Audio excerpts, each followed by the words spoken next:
मोदी के लिए क्या पैगाम, जिस तरह से G7 में भारत को यकसर नज़रअंदाज किया गया, और क्या आप समझते हैं कि अमेरिका ईरान मुफाहमत खित्ते में जो ताकत का तवाज़ुन है वो बदल गया है, बदल रहा है? आमिर साहब। अच्छा, ये वैसे तो मज़ा लेने के लिए, चस्के के लिए बड़ी अच्छी खबर है कि ट्रंप ने उसे नज़रअंदाज किया। हमारा मोदी, इसलिए हम उनकी किसी भी बात पे खुश होंगे, ठट्ठा उड़ाएंगे, लेकिन वो G7 में तो शामिल है ना, उस बात से तो किसी को इनकार नहीं। लिहाजा हमें अब अपनी उस पे आना चाहिए। और कल जब वो जो सिक्योरिटी ब्रीफिंग थी, मैंने शायद जिक्र किया या नहीं किया कि मैंने ये खुद सवाल किया था। हम अपने प्रोग्राम में चूंकि हर दफ़ा बात करते हैं कि भाई पाकिस्तान को इक़्तिसादी तौर पे पाकिस्तान को ईरान गैस पाइपलाइन और बाकी चीज़ों में हमें क्या होगा, और जिन ममालिक के साथ हम चल रहे हैं, और चूंकि हमारा मोटो ये था कि मुस्लिम उम्मा की आपस में लड़ाई नहीं होने देनी, खित्ते में अमन लाना है, तो उन्होंने जवाब तो नहीं दिया था ना। उन्होंने कहा था कि हम चूंकि सालिस हैं, जिसकी बात हमारे यहाँ अंदर जो दिल जले बैठे हुए ना पाकिस्तान में, जो ढूंढ ढूंढ के अपनी मुश्किल तकलीफ का अदाला कर रहे थे कि कतर कर रहा है। आज कतर ने कहा कि होली सोली पाकिस्तान है, हम सिर्फ मुआवनत कर रहे थे। ये उनकी तरफ से बयान आया, क्योंकि यहां से दिल जले बेचारे ढूंढ रहे थे कि पाकिस्तान को किसी तरह से भी कम कर दिया जाए, और जो पाकिस्तान के बदखां हैं कि भाई नहीं, पाकिस्तान नहीं कर रहा था, ये तो कतर ने किया। तो जवाब तो कतर ने दिया। आप कनाडा से ऑस्ट्रेलिया तक चले जाएं, न्यूजीलैंड से उठाएं, अमेरिका तक आ जाएं, हर जगह पे पाकिस्तान को कॉल क्यों आई? पाकिस्तान का एक नाम बना कि पहलगाम से पहले हमें इंडिया कहता था हम दहशतगर्दी एक्सपोर्ट करते हैं, उनको भी दुनिया को भी। अब दुनिया ने मान लिया, क्योंकि कनाडा से लेके बरतानिया, ऑस्ट्रेलिया, सब ने कहा कि ये राह है जो दहशतगर्दी एक्सपोर्ट करती है, और कोई सबूत नहीं दे सके, और डिप्लोमेटिकली वो बिल्कुल मार खा रहे हैं, हर तरफ से साइड लाइन हुए हैं। और उनकी तरफ से आप किसी भी एडवेंचर की तवक्को करें कि मोदी जिस गुस्से में फिर रहा है और ट्रंप जो कुछ कर रहे हैं उनके साथ, जाहिर है ट्रंप ने तो देख लिया कि पाकिस्तान जब जंग जीत रहा था उसने रिक्वेस्ट की और हमने मान ली, हमने सीज फायर कर दिया, उसमें तो कोई शक नहीं। उन्होंने देखा है कि हम बहादुरी पे थे, इस्तकामत पे थे, खौफजदा नहीं थे, हमने रोक ली। तो ये वो डिविडेंड एक तो मिल रहा है हमें सिफारती तौर पे। दूसरी बात जो इकोनॉमिकली है, अब जाहिर है अल्लाह खैर करे परसों ये बात बाकायदा MOU हो जाए, इस पे अमल दरामद शुरू हो जाए कि पाकिस्तान किस तरह किरदार अदा करेगा।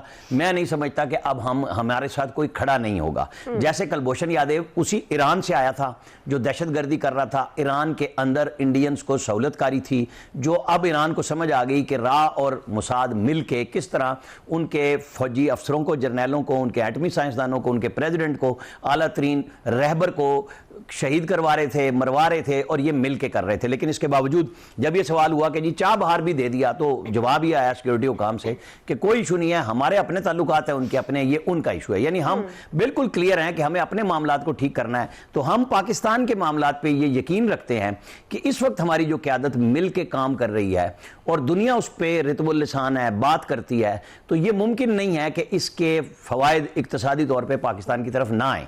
वो यकीनन ये सारे लोग वेट कर रहे हैं, क्योंकि आपको पता है सऊदी अरब के अंदर खुद अपनी बड़ी बड़ी इन्वेस्टमेंट्स उनकी रुकी हैं, गल्फ पूरे में रुकी हैं, कि इस जंग का आउटकम क्या होता है, तो उनके पास क्या बचेगा। इंशाल्लाह ताला अब जब ये बेहतर हो रहा है, तेल की कीमतों में कमी आ रही है, तो ये जो गल्फ सारा फंसा हुआ था, यूरोप फंसा हुआ था, जो पाकिस्तान की तरफ देख रहे थे कि किसी तरीके से ये मीडिएशन से काम हो जाए, जो कि होने जा रहा है इंशाल्लाह ताला।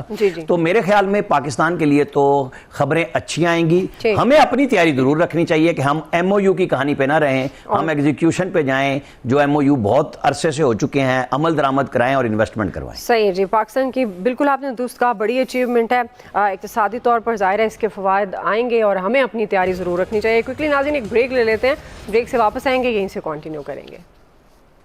जी वेलकम बैक नाज़रीन। अमेरिका ईरान मुआहदा जिस पर हम बात भी कर रहे हैं कि पाकिस्तान को क्या फ़ायदा हासिल हो सकता है, बिल्कुल जिस तरह नवीद साहब भी बात कर रहे थे कि ज़ाहिर है पाकिस्तान ने किसी भी मफाद के लिए ये अमन की जो एक सिफारतकारी की बेहतरीन, जिस पर दुनिया सराह रही है, ये नहीं की। लेकिन हम ये बात कर रहे हैं कि इसके बाद क्या इक़्तिसादी तौर पर फ़ायदा हासिल किया जा सकता है। ऐसा आपकी तरफ आऊँगी, चूँकि एक तो जो G7 में हम भारत के साथ जो हुआ, मोदी के साथ, उस पर हम बात करें, उस पर कॉमेंट कर दीजिएगा। दूसरा, अब जो एक तवाज़ुन बनता नज़र आ रहा है ख़ित्ते में ताकत का, आपको लगता है कि ये ऑर्डर अब तब्दील हो सकता है और इक़्तिसादी तौर पर इस मुआहदे के बाद जो कल भी हम बात कर रहे थे, पाकिस्तान क्या बेनिफिट्स हासिल कर सकता है? देखिए, वो जो नवीद साहब बात कर रहे थे उसकी US इंडो पैसिफिक कमांड की, उसमें से इंडो निकालने का मतलब ये है कि अब अमेरिका की प्रायोरिटी में इंडिया से ज़्यादा चाइना अहम है। ये एक तरह से चाइना को भी मैसेज है कि हम आपके साथ आप ताल्लुकात ठीक रखना चाहते हैं। ये एक मुझे एक चेंज नज़र आ रही। उससे पहले अभी 2-3 दिन पहले ये हुआ कि मार्को रूबियो ने जो जयशंकर को फ़ोन करके डांटा था क्योंकि इन्होंने उनके वो कायम काम सफ़ीर को बुलाया था और उससे एहतजाज किया था कि जी हमारे 3 बंदे मार दिए अमेरिका ने, वो जो उस पर वहाँ से उनका बहरी जहाज़ गुजर रहा था तेल वाला, तो उस पर भी खासी इनकी हुई। बाकी ये मतलब ये ना सोचें कि ये को बहुत ज़्यादा दूरियां इस तरह से पैदा हो जाएंगी, मुलाकातें भी होंगी, डिस्कशंस भी होंगी। एक उसकी वजह ये है कि दुनिया दुश्मनी और दोस्ती पे कम चलती है। अब मफादात पे मबनी आपके ताल्लुकात होते हैं वो 2 ममालिक के दरमियान, जहाँ जिसका मफाद ज़्यादा होगा वहाँ ज़्यादा अच्छे ताल्लुकात होंगे। इस वक्त अमेरिका को पाकिस्तान की ज़रूरत थी क्योंकि पाकिस्तान वो रोल प्ले कर रहा था और ये ट्रंप बार बार कहते भी थे कि पाकिस्तान की लीडरशिप के भी ईरान के साथ भी चूँकि अच्छे ताल्लुकात हैं और उनको समझ आई कि पाकिस्तान ही इसमें रोल प्ले कर सकता है। और पाकिस्तान ने जिस तरह से रोल प्ले किया वो होल हार्टेडली था, ये नहीं था कि जी ठीक है हो गया तो हो गया वरना नहीं।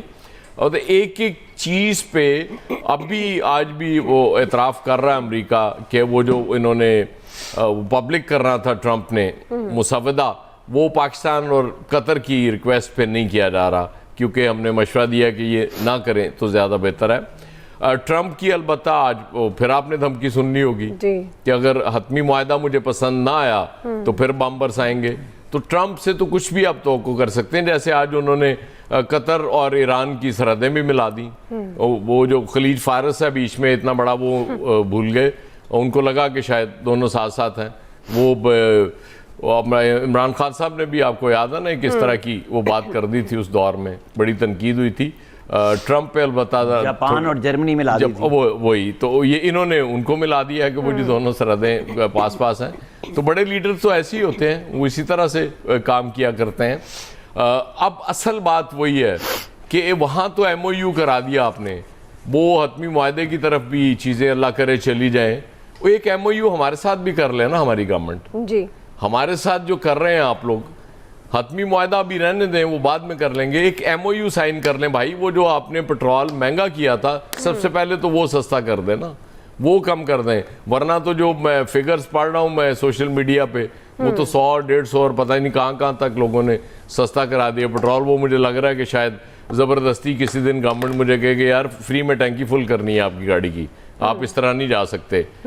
लेकिन गवर्नमेंट जिस तरह से हमारी वो चलती है कि अभी पेट्रोल का बड़ा एक दिलचस्प बात हुई, एक PMLN के सपोर्टर मेरे एक दोस्त है, उनसे बात हो रही थी। जी। मैंने कहा यार पेट्रोल सस्ता और आप हो क्यों? कहते हैं यार 39 दिन लगते हैं एक जहाज वहां से पहुंचने में। सही। मैं क्या हुजूर, जंग तो बाद 39 दिन बाद गवर्नमेंट ने पेट्रोल महंगा किया, वहां से अभी जहाज चला भी नहीं होगा, इन्होंने महंगा कर दिया था। मैंने कहा इस तरह ना करें।